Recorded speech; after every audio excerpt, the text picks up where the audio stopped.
Hello children, आइए एक बार फिर से हम लोग क्लास ज्वाइन करते हैं।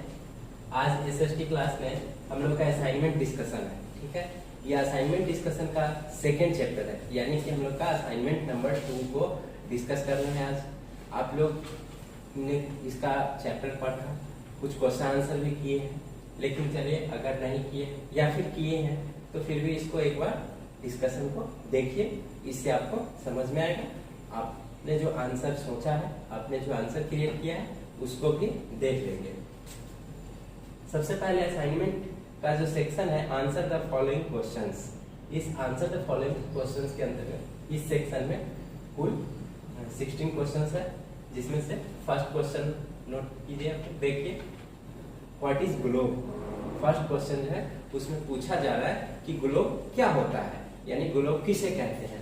तो इसका आंसर है ए globe is a 3 dimensional model of the earth. यानी कि ग्लोब क्या है बच्चों?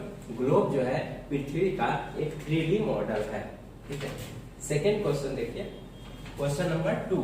क्वेश्चन नंबर 2 का आंसर है मेंशन द कैरेक्टरिस्टिक्स ग्लोब। यहाँ पे ऑफ छूट गया, ठीक है, यहाँ है mention the characteristics of the globe, यानी कि ग्लोब का जो कैरेक्टरिस्टिक्स है उसको मेंशन करना है कि ग्लोब का क्या विशेषता है, ग्लोब में क्या क्या चीज पाया जाता है, हम ग्लोब को क्यों स्टडी करें। ठीक है, ये भी तो हो सकता है ग्लोब यूजलेस है, ग्लोब के पास कोई फीचर नहीं है, तो नहीं है, ग्लोब यूजफुल है, कैसे है, उसको मेंशन करना है यहाँ पे।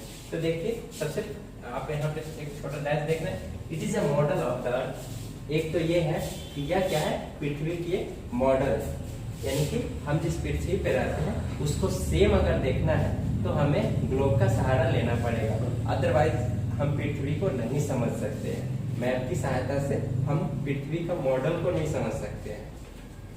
उसके बाद सेकंड फीचर है इसका characteristic, it has 2 poles, the north tip of the axis is the north pole and south tip of the axis is south pole. पृथ्वी की भांति ही इस पे भी 2 पोल होते हैं, एक नॉर्थ पोल और एक साउथ पोल। नॉर्थ पोल मैंने ऑलरेडी आपको जब मैप पढ़ाया था तो उसमें बताया कि अपर साइड जो होता है वो नॉर्थ पोल कहलाता है और लोअर साइड साउथ पोल कहलाता है। तो ये ग्लोब की भी कंडीशन है, इसमें भी पृथ्वी की तरह सेम पोल होते हैं, नॉर्थ पोल और साउथ पोल। उसके बाद इसका नेक्स्ट कैरेक्टर जो है वो है the land area is marked in various colour to indicate different regions और कंट्रीज। देखिए नेक्स्ट जो इसका कैरेक्टर है वो ये है कि जो लैंड एरिया है, ठीक है, लैंड एरिया को क्या किया गया है स्पेशली कि अलग अलग कलर से मार्क किया गया है। ठीक है, ये मार्किंग इस बेस पे किया गया है कि कौन सा पृथ्वी का पूरा जो इंटायर एरिया है, जैसे आप मैप देखते हैं इस तरह से कुछ भी बना हुआ है। ठीक है, तो ये मैप का अलग अलग पार्ट को अलग अलग कलर से मेंशन किया जाता है। अब कलर का क्या यूटिलिटी है, कलर मैंने आपको पढ़ाया है कि देखिए कहीं भी वाटर को इंडिकेट करना है तो हम ब्लू कलर इंडिकेट करते हैं, वेजिटेशन बताना है तो ग्रीन कलर इंडिकेट करते हैं। तो इस तरह से अलग अलग जो पृथ्वी की स्थलीय उपयोगिता है उसके आधार पर उसको मेंशन किया गया है। तो ये आपका कैरेक्टरिस्टिक्स है, किसका कैरेक्टरिस्टिक्स? ग्लोब का। थर्ड देखिए, डिफाइन दी। थर्ड क्वेश्चन में क्या है हमारा? Define the. इसमें 2 टर्म दिया हुआ है, एक लैटिट्यूड और दूसरा लॉन्गिट्यूड, और दोनों ही को डिफाइन करना है। देखिए लैटिट्यूड क्या होता है, सबसे फर्स्ट ए नंबर आप दे देंगे, फर्स्ट टर्म ए में लैटिट्यूड है तो लैटिट्यूड को डैश देंगे। An imaginary line called equator runs horizontally exactly at the middle dividing the earth into 2 halves. देखिए इसमें क्या है कि आप ग्लोब का फिगर भी देखिए या ग्लोब का भी देखें तो ठीक है ओरिजिनल। उसमें क्या है, एक ओरिजिनल इमेजिनरी लाइन आपको मिलेगा ग्लोब के एकदम बीचों बीच, यानी नॉर्थ पोल और साउथ पोल को डिवाइड करता हुआ एक लाइन मिलेगा। जैसे मान लीजिए ये सर्कल है, ये हमारा ग्लोब है, तो इसके बीचों बीच लाइन मिलेगा। तो ये जो लाइन है इसको इक्वेटर के नाम से भी जाना जाता है, इसका नाम इक्वेटर ही। ऐसे बहुत सारे लाइन है लेकिन मेन जो मिडिल लाइन है उसको हम लोग इक्वेटर कहते हैं। इसी इक्वेटर को लैटिट्यूड लाइन कहते हैं। ठीक है, और यहाँ पे एक शब्द जुड़ा हुआ है इमेजिनरी, आप इसको भी जरा फोकस करेंगे। इमेजिनरी मतलब क्या होता है? इमेजिनरी का मतलब होता है कि ग्लोब के ऊपर जितना भी लाइन आप देखते हैं, लॉन्गिट्यूड या फिर लैटिट्यूड, सभी लाइनें इमेजिनरी लाइन ही है। आप इसको याद रखेंगे। इमेजिनरी का ये मतलब होता है कि काल्पनिक, जिसकी कल्पना की गई है। यानी रियल में अगर हम पृथ्वी को देखें तो ऐसा कोई लाइन नहीं होता है, कहीं बाउंड्री नहीं है, नेचुरल बाउंड्री, जिसको कि हम इमेजिनरी, जिसलिए हम लोग इसको इमेजिनरी कहते हैं। ठीक है, यानी कि पृथ्वी पर नेचुरली ऐसा कोई लाइन नहीं है। ये सब मनुष्य के द्वारा, जो जियोलॉजिस्ट है उनके द्वारा क्रिएट किया गया है, यहाँ के वेदर को समझने के लिए, यहाँ के कंडीशंस को समझने के लिए, इसलिए ये इमेजिनरी लाइन लिखा होगा। तो इक्वेटर जो है उसी को हम लोग लैटिट्यूड कहते हैं। नेक्स्ट टर्म है हमारा B number, longitude, the vertical drop on globe north pole to south pole. यानी कि आप एक वर्टिकल लाइन देखते हैं, ये हमारा हॉरिजॉन्टल लाइन था और ये वर्टिकल लाइन होता है, यानी कि इसका जस्ट अपोजिट। तो इस तरह का ये सब जो लाइनिंग होता है, इसको हम लोग क्या कहते हैं, जो नॉर्थ पोल से साउथ पोल की होता है, इसको हम लोग लॉन्गिट्यूड कहते हैं। नेक्स्ट देखिए हम लोग का क्वेश्चन नंबर 4। क्वेश्चन नंबर 4 है आपका, right the name each half divisions like horizontally and vertically parts of the globe. यानी कि ग्लोब, मैंने आपको बताया कि ग्लोब को आप लोग दो पार्ट में डिवाइड देखते हैं। ठीक है, एक इक्वेटर होता है, जैसे मान लीजिए कि ये अगर ग्लोब है तो इसके बीचों बीच एक लाइन होता है, ये इक्वेटर होता है, आपको पहले से मालूम है। एक इसका अपर पार्ट होता है और सेकेंड इसका लोअर पार्ट होता है, अगर इक्वेटर के अकॉर्डिंग देखें तो ग्लोब को मेनली दो भाग में डिवाइड किया गया है, जिसमें से कि फर्स्ट हमारा नॉर्दर्न एरिया कहलाता है और सेकेंड साउदर्न एरिया कहलाता है। ठीक है, या फिर नॉर्दर्न पार्ट और साउदर्न पार्ट भी आप लिख सकते हैं।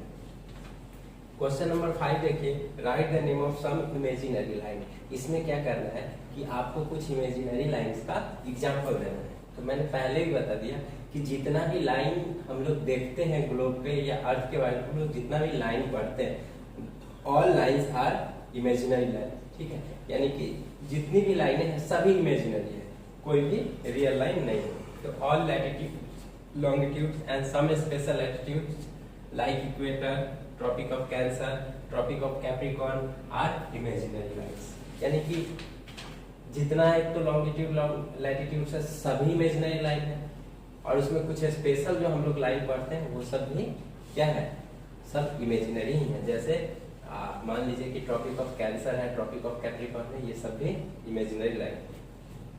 6 नंबर देखिए, 6 क्वेश्चन है आपका, who discovered the earth is round. यानी कि हम जब पृथ्वी के बारे में लोगों को पता नहीं थी, जानकारियां नहीं थी कि पृथ्वी राउंड का शेप कैसा है, राउंड शेप है, फ्लैट सरफेस है, तो इसको सबसे पहले किसने बताया? तो Ferdinand and Magellan discovered that the earth is round. यानी कि फर्डिनेंड एंड मैगेलन नाम का जो आदमी था, ठीक है, यह क्या था, एक सेलर्स था, एक नाविक था, जिसने सबसे पहले ये बात को बताया अपनी यात्रा करके पृथ्वी की, कि पृथ्वी कैसी है, तो राउंड शेप है। नेक्स्ट देखिए question number 7, what is equator. यानी कि इक्वेटर क्या होता है? An imaginary horizontal line exactly at the middle is called equator.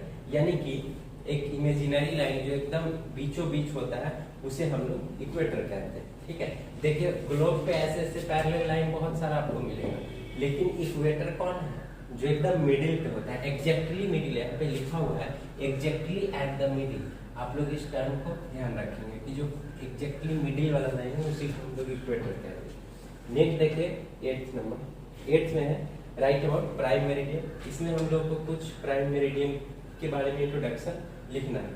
It is the meridian in a geographic coordinate system at which longitude is defined to be 0। यानी कि इसको ऐसे समझें कि 0 to 180 जो लाइनिंग होता है वो हम लोग का एक तरह से प्राइम मेरिडियन लाइन कहलाता है। उसके बाद 9th देखिए, 9th क्वेश्चन में right an example of horizontal line and vertical line. यानी कि वर्टिकल और हॉरिजॉन्टल दोनों ही लाइन का एक एक एग्जांपल लिखना है।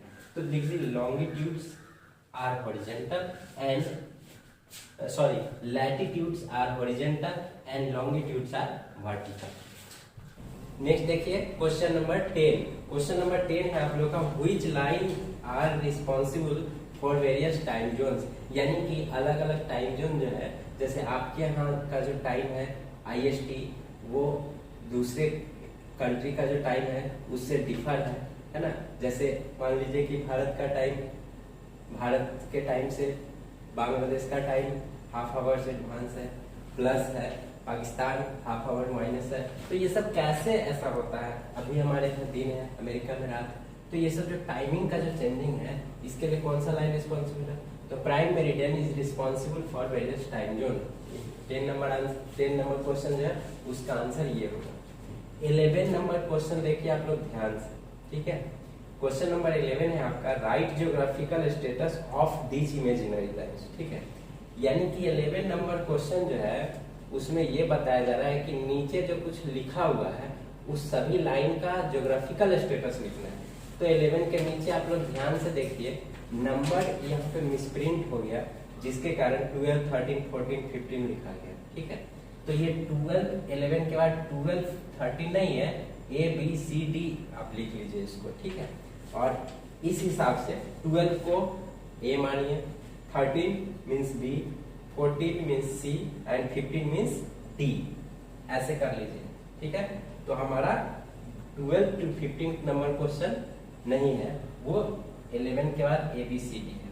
तो ABCD में जो क्वेश्चंस है, आपको प्रिंट जो लाइन का नाम प्रिंट है उसका ज्योग्राफिकल स्टेटस बताना है कि ये सभी लाइन जो है ये कहाँ कहाँ पे है, ठीक है। यानी ग्लोब में तो बहुत सारी लाइन है, हमने पढ़ा कि लॉन्गिट्यूड्स है, लैटिट्यूड्स है, जिसमें कि कुछ को हम लोग ट्रॉपिक ऑफ कैंसर के नाम से जानते हैं, कुछ को कैप्रिकॉर्न के नाम से जानते हैं। लेकिन वो कहाँ है, किस लाइन को, हम किसी भी लाइन को तो कैप्रिकॉर्न नहीं आप बोल सकते हैं, या किसी भी लाइन को आप इक्वेटर नहीं बोल सकते। तो कौन कहाँ पे है उसका जो मेजरमेंट है, उसको ज्योग्राफिकल स्टेटस है उसको लिखना है। तो A नंबर है यानी 12 नंबर, ट्रॉपिक ऑफ कैंसर। तो ट्रॉपिक ऑफ कैंसर कहाँ है? 23.5 डिग्री नॉर्थ, ठीक है। उसके बाद B नंबर में है आपका tropic of capricorn. Tropic of capricorn कहाँ है? 23.5 साउथ। उसके बाद C नंबर इक्वेटर। इक्वेटर कहाँ पे है आपका? 0 डिग्री। आपने पढ़ा भी है, जो एकदम एग्जैक्टली मिडिल में है 0 degree, that is equator. Next है prime meridian. Prime meridian line कहाँ पे है? 0 डिग्री टू 180 डिग्री। तो ये आपका ज्योग्राफिकल मेजरमेंट है सभी लाइन का। उसके बाद क्वेश्चन नंबर लास्ट, सबसे लास्ट क्वेश्चन या फिर 16 नंबर क्वेश्चन को आप देखिए। मैंने कहा कि 11 के बाद 12, 13 नहीं रहेगा और 12, 13 की जगह ABCD हो गया। तो ये 11 के बदले 12 नंबर क्वेश्चन, यानी लास्ट क्वेश्चन जो है 16, वो क्या है? 12 नंबर। देखिए उसका आंसर है, सॉरी पहले क्वेश्चन देख लीजिए, how many poles of globe right name, यानी कि ग्लोब के पर जो कितने पोल को दर्शाया गया है सभी का नाम लिखना है। तो there are 2 poles of globe, यानी कि ग्लोब के 2 पोल होते हैं, ठीक है। One northern pole and another southern pole, यानी एक को हम लोग इक्वेटर के ऊपर वाले भाग को एक पोल कहते हैं, एक पोल नीचे वाले भाग में होता है, एक नॉर्दर्न पोल होता है, दूसरा साउदर्न पोल होता है। देखिए हम लोग का ये असाइनमेंट डिस्कशन कंप्लीट हो चुका। आपका असाइनमेंट में जितने भी क्वेश्चंस थे सभी कंप्लीट हो गए। अब असाइनमेंट के बाद हम लोग एक्सरसाइज डिस्कशन करते हैं। अब बुक का एक्सरसाइज आप लोग देखिए, पेज नंबर है हम लोग का वो है 12, यानी कि पेज नंबर 12 से अब हम लोग कुछ क्वेश्चंस है जिसका डिस्कस करेंगे।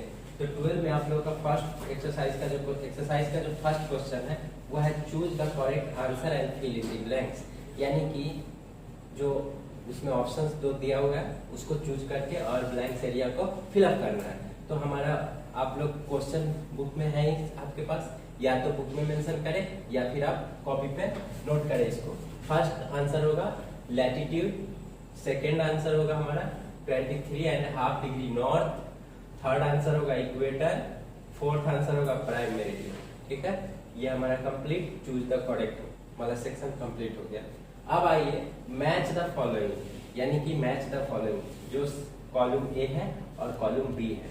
कॉलम बी का जो ऑप्शन सही है उसे क्रमबद्ध सजा दिया गया है, ये क्रॉस नहीं किया गया, ये सब सामने सामने लिखा हुआ है, जो जिसका आंसर है वो उसके सामने लिखा हुआ है। आप लोग इसको देखें, tropic of cancer 23.5 degree north, tropic of capricorn 23.5 degree south, उसके बाद equator 0 degree, eastern hemisphere 145 degree east, यानी कि ईस्टर्न हेमिस्फीयर जो है 145 डिग्री ईस्ट। नेक्स्ट देखिए, आप अपने बुक के मैच द फॉलोइंग के बाद जो हम लोग का टर्म है वो कौन सा है, शॉर्ट आंसर क्वेश्चन सेक्शन है, ठीक है। शॉर्ट आंसर क्वेश्चन, इसमें जो भी क्वेश्चंस है उसका आंसर वेरी शॉर्ट लिखना है, यानी कम से कम शब्दों में। तो सबसे फर्स्ट क्वेश्चन जो है आपका वो है व्हाट इज ए ग्लोब। तो ग्लोब के बारे में आप पढ़े भी असाइनमेंट में भी किए हैं, लेकिन फिर भी यहाँ पे हम मेंशन कर दिए, globe is a 3D model of the earth. तो आप यहाँ से लिख सकते हैं।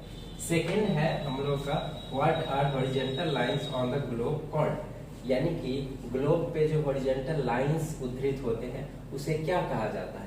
तो ग्लोब पे मैंने बता दिया, ग्लोब पे जितने भी लाइंस होते हैं सभी को एक ही चीज नाम दिया गया, एक ही नाम से हम लोग पुकारते हैं, वो क्या है, इमेजिनरी लाइंस, ठीक है। तो आप हॉरिजॉन्टल रहे या वर्टिकल रहे, सबका आंसर एक ही लिखेंगे, the horizontal lines on the globe are called imaginary lines. फिर है सेकेंड में कि वर्टिकल लाइंस को क्या कहते हैं, इसका भी आंसर इमेजिनरी लाइन।